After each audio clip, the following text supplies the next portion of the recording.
Hola, ¿qué tal? Bienvenidos a La Pepa. Este es un programa de Canal Capital y de lasillavacía.com, donde buscamos explicar en profundidad los temas que son de interés para usted. Hace poco fue aprobado en último debate en el Congreso la Jurisdicción Especial para la Paz. Ahora se encuentra en fase de conciliación. Este sistema juzgará a todos los integrantes de las FARC que hayan dejado las armas y estén en las zonas veredales de concentración, también a los agentes del Estado que hayan cometido delitos con relación al conflicto armado y, por último, a los terceros civiles que tuvieron una participación determinante en la guerra. Como fue visible en los debates en el Senado, como lo vimos todos en noticias y en televisión, en las distintas intervenciones de los militares también, en medios de comunicación y por supuesto del uribismo a lo largo del proceso, este es un tema que genera muchísimos debates. Por eso invitamos hoy a La Pepa a dos expertos para que nos expliquen cómo funcionará este complejo sistema y cuáles son sus principales debates. Hoy tenemos en el estudio a Juanita Gobertos. Ella fue la coordinadora de Justicia Transicional de la Oficina del Alto Comisionado para la Paz, es abogada y politóloga y tiene una maestría en Derecho. Bienvenida. Buenas noches, muchísimas gracias por invitarnos a este programa. También tenemos invitado a Sergio Guarín, él es el director del área de posconflicto y construcción de paz de la Fundación Ideas para la Paz. Él es historiador y tiene una maestría en ciencia política y también es un bloguero y miembro de la Red de Paz de La Silla Vacía. Bienvenido. Hola Eduardo, un gusto estar acá con Juanita y bueno, con toda la audiencia. Y con estos dos expertos vamos a ver qué saben los que saben.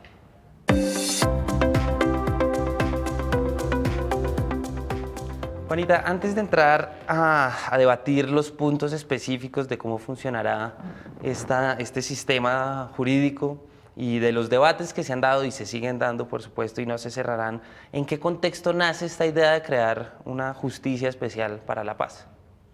Bueno, lo primero es que tenemos que acordarnos que la Jurisdicción Especial para la Paz hace parte de un componente más amplio del acuerdo de paz, que es el sistema integral de verdad, justicia, reparación y no repetición. La idea de ese sistema integral es que en el contexto de terminación del conflicto armado hay que balancear dos intereses en juego que tienen que poder garantizarse al mismo tiempo en una fase de transición. De un lado, responderle a las víctimas del conflicto. Que no pasemos la página simplemente diciendo a las víctimas esto hay que perdonarlo y olvidarlo, sino que realmente garanticemos que esas víctimas puedan verse reflejadas en una fase de transición en donde eso que pasó y todos esos daños que sufrieron tengan alguna respuesta. Pero del otro lado, ofrecer garantías de seguridad jurídica a quienes participaron en el conflicto armado o están dejando las armas en el caso de las FARC o están garantizando que no se va a volver a repetir los delitos, por ejemplo, agentes del Estado que cometieron delitos en el conflicto armado. Como resultado de esa ponderación entre garantía de los derechos de las víctimas y seguridad jurídica, surge la idea de crear un sistema integral que tenga al mismo tiempo componentes judiciales y extrajudiciales y que logre ese punto de balance. Ese sistema integral contempla en el acuerdo y ahora en el acto legislativo de desarrollo del acuerdo, en primer lugar, una comisión para el esclarecimiento de la verdad, la convivencia y la no repetición, que es un mecanismo netamente extrajudicial. Digamos, busca encontrar la verdad en una lógica más amplia, si se quiere, histórica o sociológica de qué fue lo que nos pasó como sociedad y que no tiene consecuencias penales. La idea es incentivar que de ahí surja... Como en casos como de Argentina, que es muy famoso. Exacto, pero ya en una lógica incluso más surafricana, donde más allá de lo que surge del informe... ¿Es más pensado en la lógica de los procesos en Sudáfrica? Las comisiones de la verdad post-Sudáfrica, en particular, por ejemplo, la peruana, le dieron mucho más énfasis a la importancia de generar espacios, audiencias públicas donde se oyeran las distintas voces, tanto Esto de las sin víctimas, que tengan a ver con un sistema jurídico nada que judicial. ver con consecuencias judiciales. Eso no ha sido así en todas partes. De hecho, en el Cono Sur la experiencia de las comisiones de la verdad eran comisiones de la verdad que reemplazaban la justicia. Es decir, como no tengo procesos penales, el subóptimo es una comisión de la verdad que de alguna manera encuentre algo de lo que sucedió. Nuestro caso es distinto, en ese sentido es más parecido a transiciones como la de Timor Oriental o como la de Sierra Leona, donde estamos creando al mismo tiempo un tribunal y una comisión de la verdad. Pero simplemente para cerrar un poco esta idea general, tenemos un mecanismo extrajudicial que será la Comisión de la Verdad, que busca esclarecer en un sentido más amplio, una unidad de búsqueda de personas dadas por desaparecidas, que como su nombre lo dice, busca a aquellas personas que por distintas razones desaparecieron en el conflicto, también en lógica totalmente extrajudicial, es decir, que no se privilegia simplemente el hecho de que encontremos un responsable de la desaparición forzada, sino el interés de la víctima de saber dónde está el ser querido que perdió en desarrollo del conflicto. El fortalecimiento de los procesos de reparación reparación es un componente del acuerdo fundamental que le apunta a fortalecer en una fase de posconflicto la política de reparación administrativa que ya se viene dando como parte de la ley de víctimas, pero en donde el centro no es solamente lo que repara el Estado a través del programa, sino el reconocimiento de responsabilidad por quienes causaron los daños, el aporte tanto en recursos como en acciones concretas de trabajo de quienes causaron los daños a esa reparación, y una apuesta de articulación entre desarrollo y reparaciones en lo local, en donde, digamos, superemos lo que hoy hemos visto como los principales retos de la ley de víctimas, que es garantizar que al mismo tiempo que llega la reparación, llega la política pública de desarrollo para que la gente realmente pueda aprovechar esa indemnización y no se vuelva pues una forma de compensar por la ausencia de un Estado y una garantía de derechos básicos. Esos tres componentes se suman al que usualmente se debate más, que es la creación de una jurisdicción especial para la paz, que básicamente se centra en reconocer que Colombia, no solamente por las lecciones internacionales, sino también las lecciones ya aprendidas en el país, por ejemplo, con el proceso de justicia y paz, había que cumplir con un estándar básico de investigación, juzgamiento y sanción, al menos de máximos responsables de crímenes internacionales. Es decir, que lo que ya nos habían mostrado transiciones alrededor del mundo, y la región latinoamericana siendo en particular la más obvia, una transición en donde se promete simplemente una amnistía general o una impunidad absoluta es insostenible a la larga, porque a la larga cortes nacionales o internacionales terminan tumbando. Claro, entonces, usted describe todo un sistema de transicionalidad, ¿no? Porque es importante entender todo este tribunal dentro de esa lógica, Sergio. Bueno, yo creo que, digamos, concentrarnos exclusivamente en hablar sobre la JEP, como lo vamos a hacer ahora, nos puede hacer perder de vista, como lo mencionó Juanita, que ese es solo uno de las herramientas o una de las herramientas privilegiadas del acuerdo de paz firmado entre el gobierno y las FARC, y que en realidad ese acuerdo lo que está persiguiendo es algo mucho más profundo y un fin muy superior, que es la construcción de la paz en Colombia y la terminación de un largo conflicto armado.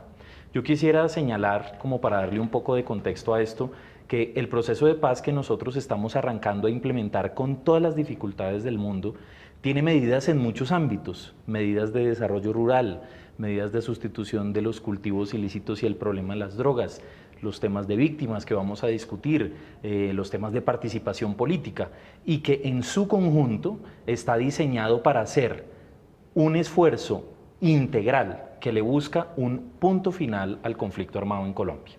Entonces, a veces nos concentramos en pensar en el tema de penas, en el tema de impunidad y en el tema de cómo funciona una serie de tribunales y unas salas que van a tomar a los máximos responsables de los crímenes internacionales, de los crímenes de lesa humanidad, y van a hacer justicia con ellos, porque es importante saber que van a hacer justicia, sin olvidar que la aspiración que tiene el acuerdo de paz es cambiarle el rostro a una serie de territorios colombianos, y que cambiarle el rostro a esa serie de territorios colombianos es lo que verdaderamente nos va a permitir hacer el tránsito de la paz hacia la guerra. Yo quiero, digamos, en esta reflexión inicial de contexto, que toda la teleaudiencia entienda que el acuerdo de paz, si uno lo tuviera en su conjunto, todas las medidas que el acuerdo de paz implica, digamos que menos del 10% de esas medidas están relacionadas con lo que vamos a conversar ahora, que son los temas de justicia.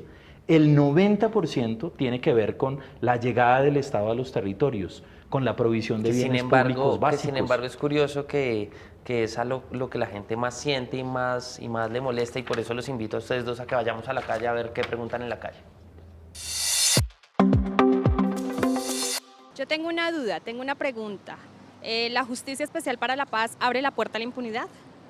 Juanita, ya lo decía Sergio, esto puede, digamos, significar un pequeño porcentaje de todo el aparato complejísimo que implica el acuerdo de paz. ¿Por qué a la gente le importa tanto este tema de la impunidad? ¿Es esto un tema de impunidad? ¿Usted cómo lo ve?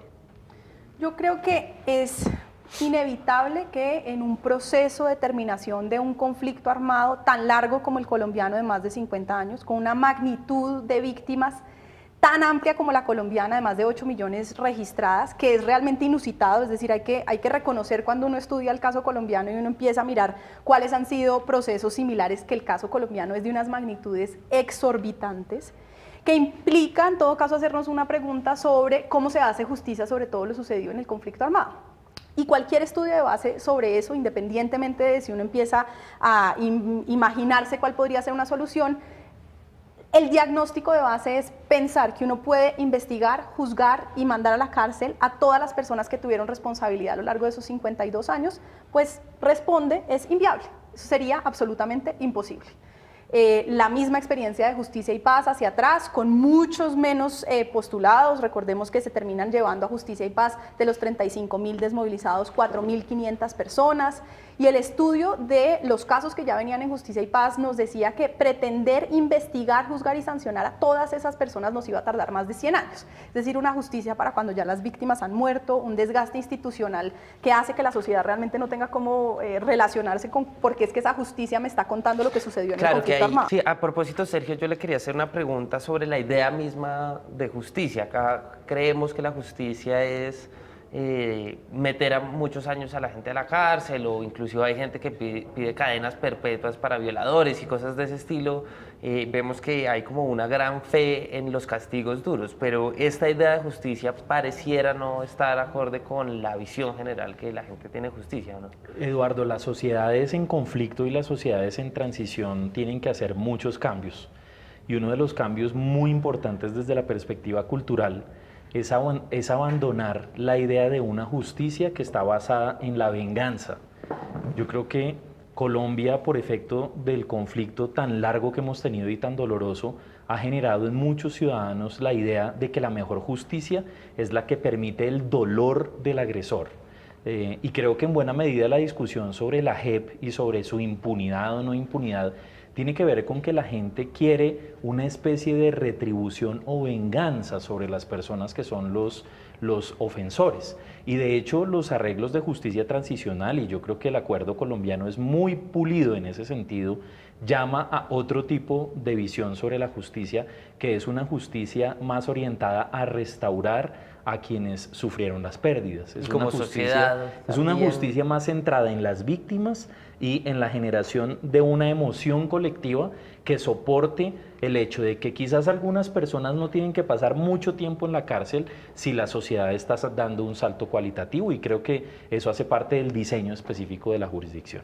Pues entremos entonces al diseño como tal de lo que será este tribunal para que la gente lo tenga claro, ya que es bastante técnico. Juanita, ¿quién entra y quién no a esta justicia? Bueno, la Jurisdicción Especial para la Paz se concentra en aquellos delitos cometidos en el contexto y en razón del conflicto armado. Entonces, lo primero es que estamos hablando de lo que sucedió en el conflicto armado. Esto no es para la criminalidad ordinaria desligada del conflicto armado.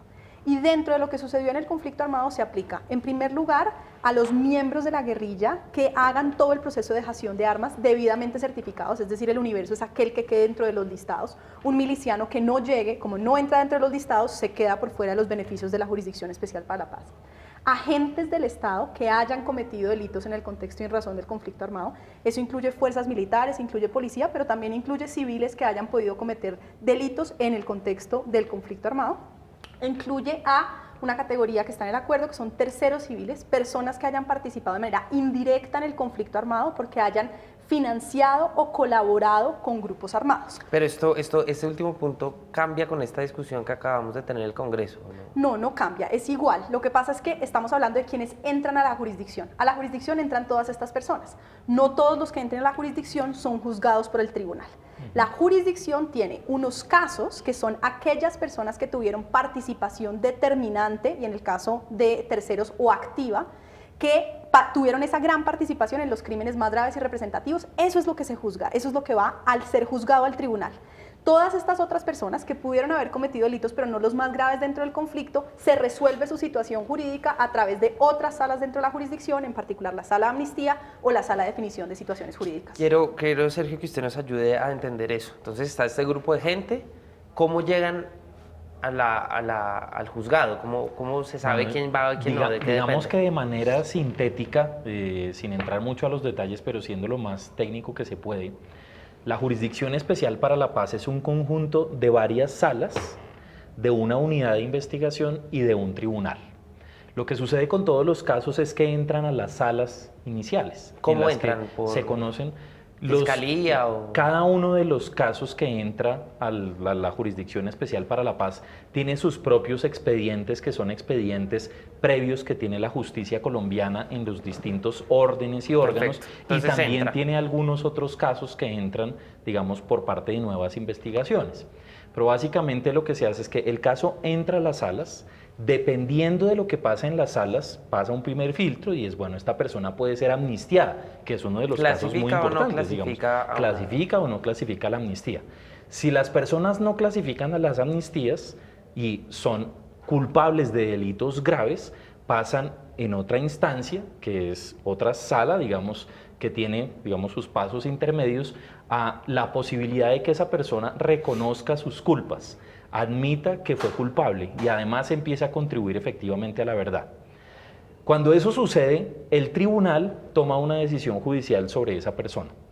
Si esa persona no decide no aceptar su responsabilidad y no aceptar y no empezar a hacer la contribución a la verdad, empieza una modalidad que es mucho más parecida a los juicios que tenemos en la justicia ordinaria. Y en esos juicios en la justicia ordinaria la persona, digamos, defiende su posición y esta unidad de investigación que mencioné antes está encargada de hacer la documentación y de probar Es como una si esta fiscalía persona, propia. digamos que es una fiscalía, es una unidad de investigación.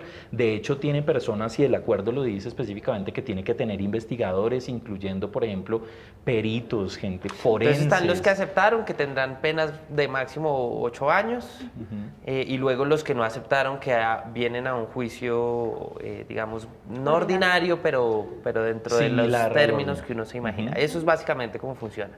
¿O Sí. hay como algún otro ingrediente que haya que tener en No, cuenta? digamos, básicamente yo creo que la estructura general es esa y el tribunal es el tribunal que define las sanciones tanto en los casos iniciales de la gente que aceptó como en los casos de la gente que no aceptó y es el que determina cuáles son las penas, las sanciones de las que son responsables estas personas. Hay que tener en cuenta que a lo largo del proceso de la Jurisdicción Especial para la Paz, como quedó en el acuerdo, las personas tienen derecho a la defensa, tienen derecho a una segunda instancia y tienen derecho también a apelar. Digamos que no es un tribunal que toma las decisiones en sus distintas instancias por una sola vez y se quedan escritas en piedras, sino que el acuerdo tuvo se hizo mucho esfuerzo en que se protegiera el debido proceso de las personas que hacen el trámite por la jurisdicción. Juanita, ¿quién decide quiénes son los jueces que entrarán ahí y cuánto durarán haciendo, pues, las veces de jueces de esta justicia?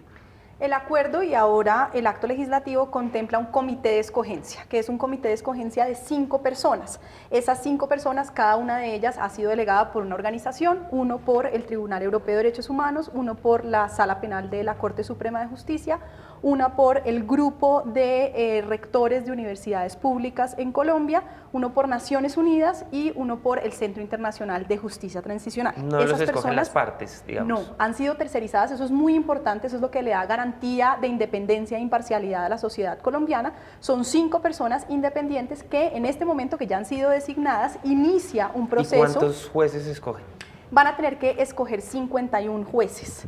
Que estarán repartidos entre los jueces que son los del ¿Son tribunal. colombianos o entran extranjeros? Son todos colombianos, ese fue uno de los elementos fundamentales de la renegociación. Antes del plebiscito el acuerdo contemplaba también jueces internacionales, después del plebiscito como una de las formas de incorporar las propuestas de los líderes del no, quedó que solamente serán jueces nacionales.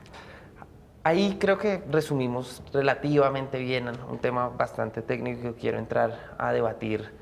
La esencia, digamos, de esto, que son muchos temas que tienen que ver con significados de justicia, cosa que ya hemos visto en los minutos de programa, no es para nada fácil de ver. Hay un tema con los militares que ha sido supremamente controversial, lo vimos en el Congreso, lo hemos visto a lo largo de todo el proceso y básicamente lo que dice es, en términos generales, se está igualando a los militares con la guerrilla y entonces la responsabilidad de mando de unos generales va a ser igualada a la responsabilidad de unos comandantes guerrilleros. Esto es un tema que tiene mucho fondo. ¿Usted cómo lo ve, Sergio? Pues Eduardo, yo creo que ese ha sido uno de los temas más difíciles en esta última fase y fue un debate muy grande en las sesiones del Congreso y ha sido motivo de discusiones públicas entre líderes de castrenses. Yo lo resumiría de la siguiente manera. La Jurisdicción Especial para la Paz y la Justicia Transicional es hija de nuestro tiempo. Y lo que quiere decir es que hay un grupo de ciudadanos en Colombia que piensan que la guerra, la institucionalidad la ganó, y que como la institucionalidad la ganó, esos guerrilleros son unas personas que se debieron haber sometido. Y esa interpretación es totalmente contradictoria con la idea de que cuando uno va a cerrar un conflicto armado, tiene que llamar a cuento a todos los que cometieron delitos graves dentro de ese conflicto armado. Esas dos interpretaciones han estado presentes en una discusión, y es hasta dónde vamos a exigirle a esos militares que estuvieron combatiendo a la guerrilla que sean responsables de graves violaciones a los derechos humanos o de infracciones al derecho internacional humanitario, que paguen, digamos, a través de los mecanismos de la justicia transicional. ¿Hasta dónde se está haciendo esto, Juanita? Bueno, yo creo que en primer lugar hay que entender que el acuerdo le apuesta a una seguridad jurídica de largo plazo, es decir, contrario a una lógica en donde años atrás en distintos países, incluso en Colombia, se decía amnistiemos todo, cubrámonos con la misma cobija, todos tranquilos porque esto hay que dejarlo en el pasado, perdón y olvido. La apuesta de este acuerdo es una apuesta de seguridad jurídica a largo plazo, donde desde el inicio se dijo queremos garantizar que esto en el largo plazo pueda garantizar que digamos, admite un estudio incluso internacional de Corte Penal Internacional. En ese sentido, tanto para agentes del Estado como para la guerrilla, lo que el acuerdo contempla son unos elementos esenciales, no de juzgar a todo el mundo, sino de asegurar que se investiga, juzga y sanciona al menos máximos responsables de crímenes internacionales. Y eso incluye tener en cuenta la doctrina de responsabilidad del comandante, que es a mi juicio lo que está reflejado en el acuerdo, que garantiza que aquellas... ese debate? En el acuerdo está claramente contemplada la responsabilidad del comandante. Yo creo que desafortunadamente el desarrollo del acto legislativo da para una serie de interpretaciones en donde en algunos casos, en particular en agentes del Estado, podría tenerse una interpretación de no aplicar una doctrina de responsabilidad del comandante, que creo que generaría inseguridad jurídica. Yo confío en que la Corte Constitucional aplique su propia jurisprudencia para señalar que por supuesto que la doctrina de responsabilidad del comandante, que existe desde el derecho internacional humanitario, es aplicable y que eso es lo que da garantías de seguridad jurídica. Sergio y Juanita, los invito entonces a que vayamos a la pepa de este asunto.